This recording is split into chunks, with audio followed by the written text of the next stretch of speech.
Sue Breeze, as was Sue Francis. Yes.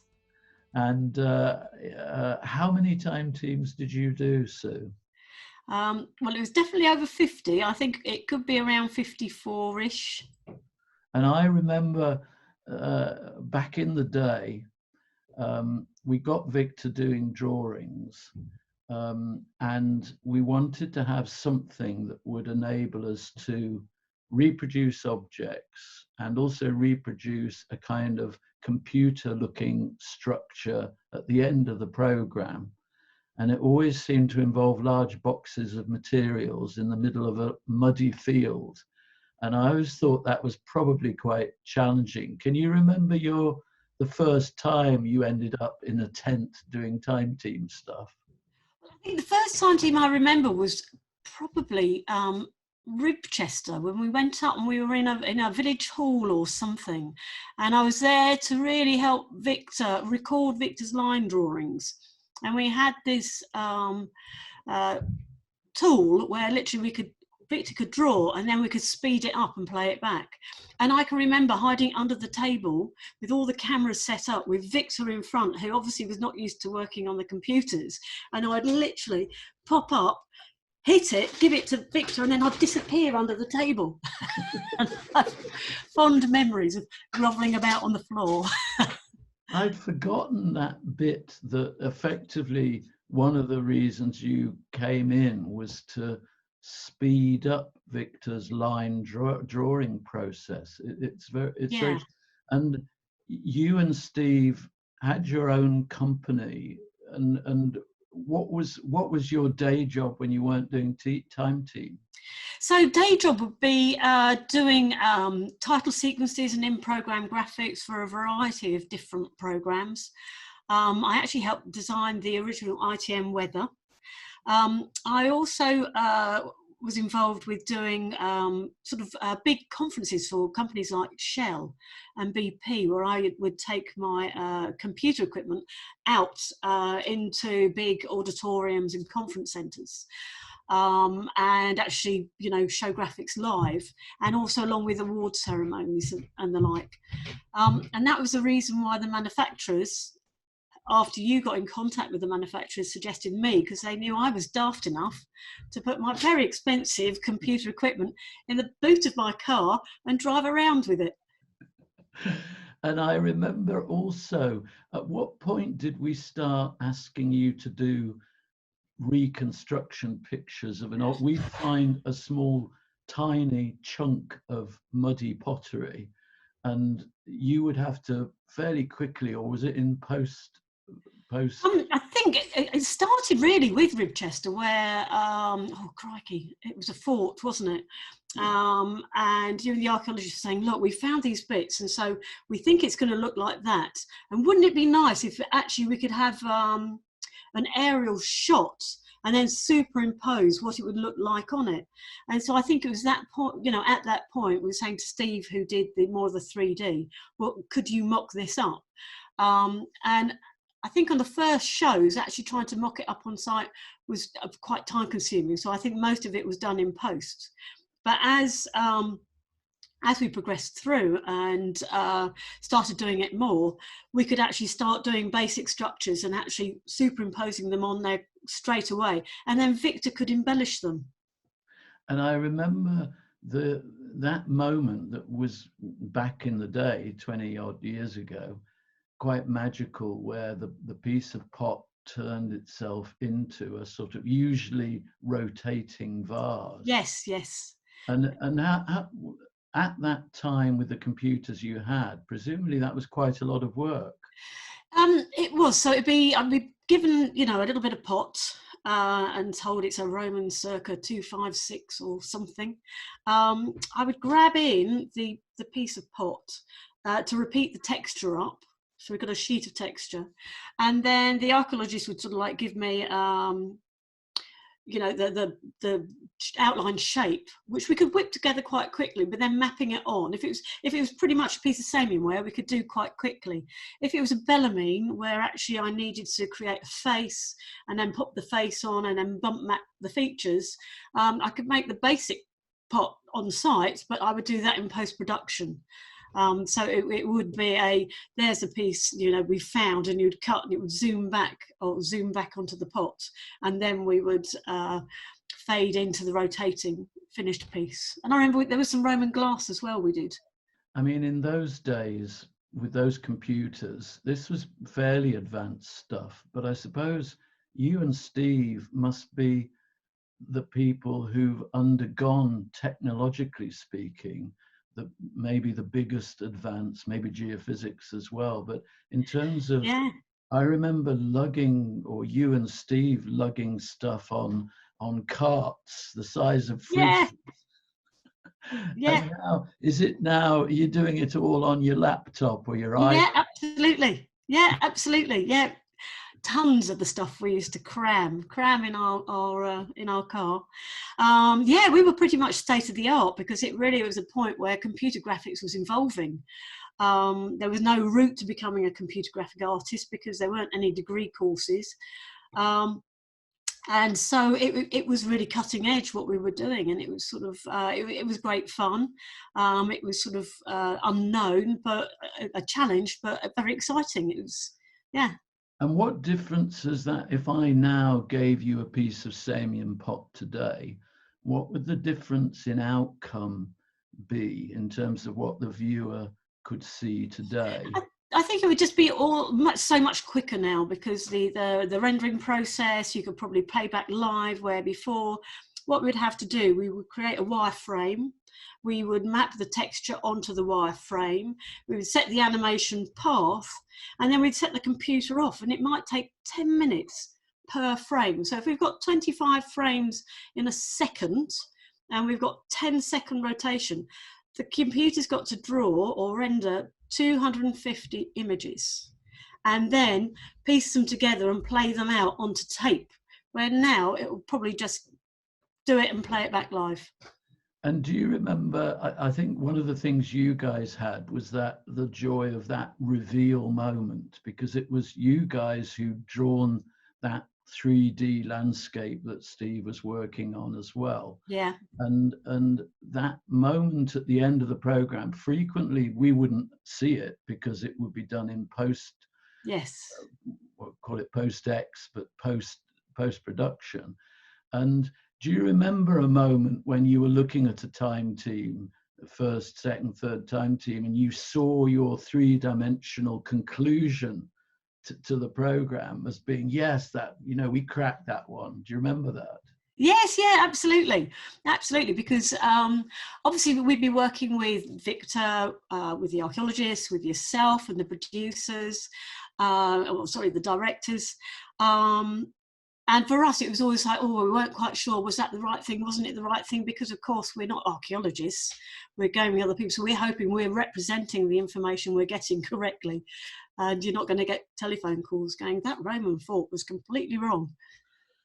And my memory, two or three things I think of when I think of you and Steve. One is the sheer amount of mud that we ended up when we were looking for mammoths in, yes, I can't remember where that was. Oxfordshire somewhere. And the mud and the machines, and I think it peed down with rain. So that's one of the programs which I will never, ever forget. We had invested in this top, state-of-the-art Silicon Graphics turquoise machine, which was like this prized computer that we threw in the back of the car. And I remember you reassuring us it's okay. There'll be a big tent. It'll all be weather protected, and there'll be power. So we went down, and it was a blow-up tent in a gravel pit, and it was peeing down with rain. And there we were trying to set up, £50,000 worth of computer equipment. Going, oh my God, what are we doing here? As the wind is blowing, and there's rain lashing in. That's a shoot we'll never forget. I remember plastic sheeting seemed to be a very important, event. There were areas of that tent that had huge plastic sheets over various things, and of course, humidity was horrendous. Yes, yeah. So really, firing up our kit, in the mornings, it's like, what are we doing? It could be shorting out. I've got some pictures somewhere of that. I mean, the top side was we could walk off, and I remember walking off in a break in filming and just walking around the gravel and picking up ammonites, 250 million year old ammonites just lying about on this amazing gravel pit. So that was spectacular. But yeah, I do look back and think, why on earth did we ever do that? But we did, and it was fine. And I think I also remember you talk about this. It was this bizarre event. It was a bit like something had dropped from another planet. We were surrounded by mud, archaeologists covered in mud, everybody covered in mud. And there in the middle of this dripping tent was this turquoise, glowing, slightly buzzing chunk of kit. And, Yes. it kept going. Actually, I don't remember it having technical problems. No, we didn't have any technical problems. We did have some technical people on call just in case, because I think it's the first time that we took that system out, and that particularly came out because that was powerful enough to do the 3D wireframe preview live, and that was the first time we would have been able to do that. And so you could get a building or a tusk or something, and you could actually show that just in wireframe and look around it, and that would have enabled that.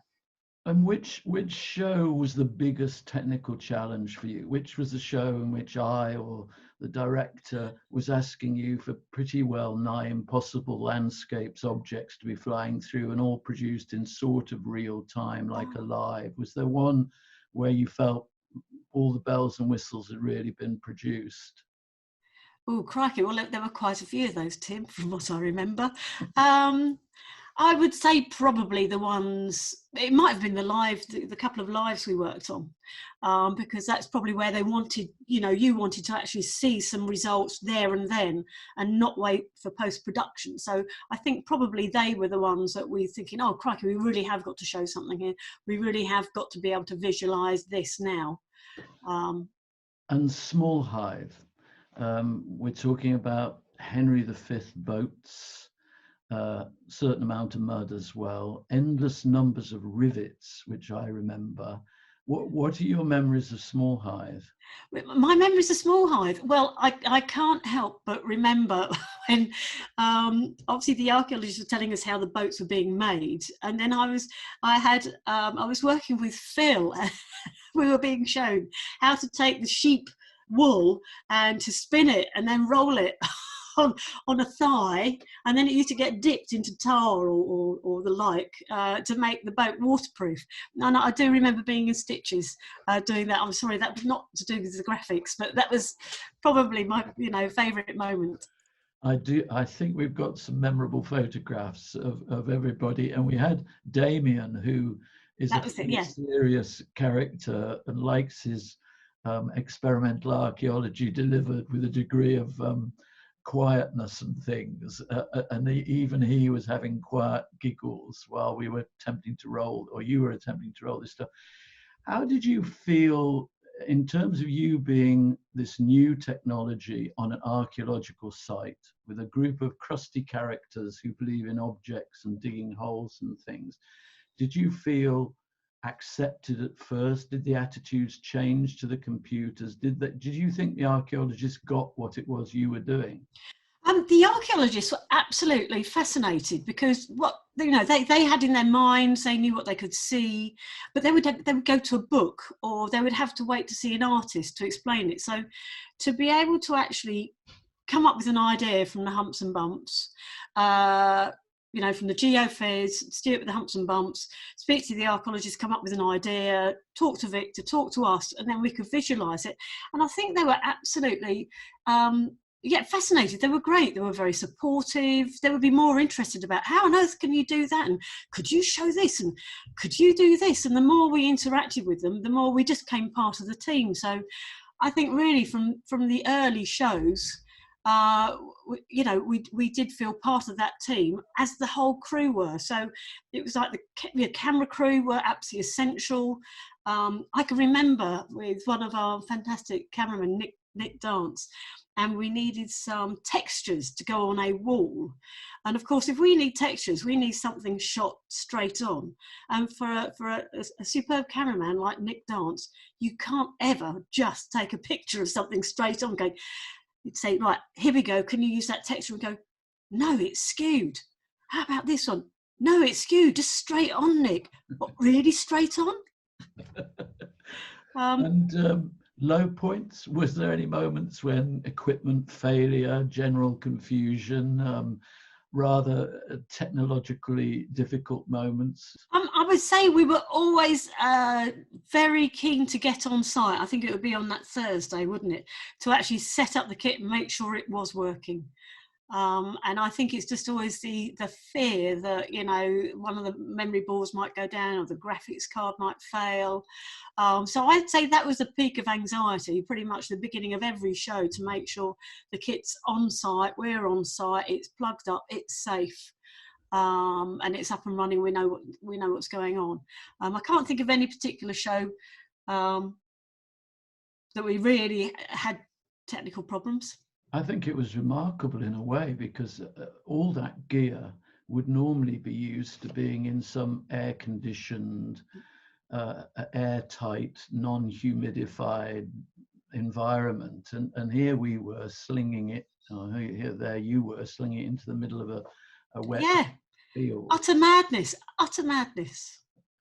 I've got a thought about future programs, if you like. If there was a future Time team and we were looking to do the sort of stuff you did way back then, what does that new equipment, what sort of equipment, is it literally that now it's almost the same computing power on an iPad as you had back then? Or what would you think of if the sky's the limit? What would you want to have that you couldn't have then, but you could have now? Yeah, I mean, it's just that the computers are so much more powerful. You could easily run it on what we were doing on a simple laptop now.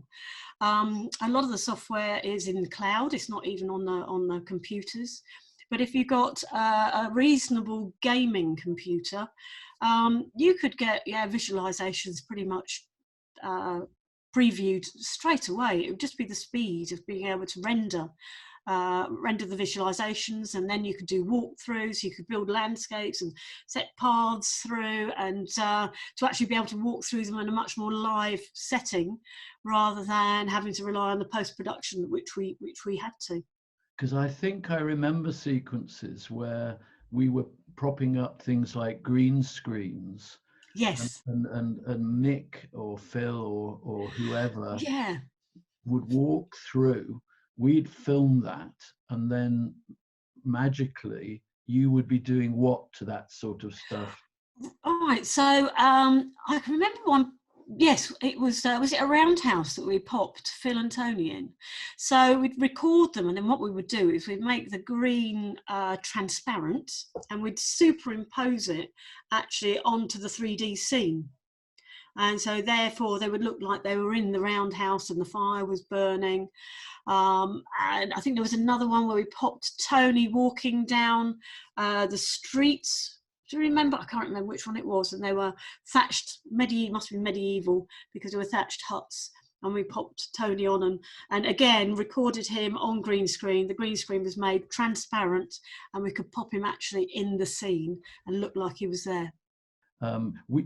We felt we were always slightly trying to push for more from the technology, and it's like the technology has now got the power to certainly deliver it. And it sounds like Steve's work, it's interesting that he's doing work in archaeology still, because of the person on a typical Time team site, Steve never struck me as a typical archaeological fan or anything. But he's actually kept that work going and is doing those on the A14, did you say? Yeah, well, he's a bit of a relic now, but he loves history, and he has a real interest. And so, that's really, it is interesting. It is quirky. What was it like being part of Time Team for that length of time? What are your memories of the evenings, the downtime, the process, how it felt with those people? We had great fun. We really enjoyed filming. We'd be busy all day, and then we couldn't wait till we got back. And quite often, the team was reasonably big, but we'd all be in one hotel or close, and we'd love to get together and have a chinwag. You know, we all got on well as an entire team. I can remember, I think it was at the London shoot, that you liked to play a guitar, Steve liked to sing. Steve Shern, one of our sound men, he'd like to play the guitar as well, having a good old sing-along to way into the wee hours of the night. But that wasn't a one-off, you know. I think there were so many common interests, but it was like archaeologist, presenter, director, cameraman, computer graphics. We all gelled, and we all got on. For those who don't know, Steve has got an amazing voice and probably could have succeeded as a professional singer back in the day. I also remember that you and Steve introduced me to a concept I'd not come across before, which was the dressing drink, where we get back all covered in mud. And rather than rush off to our rooms and get all the mud off and everything, we would have a dressing drink. Dressing drink, just to prepare ourselves to get ready. Yes, that sounds like it could have been us.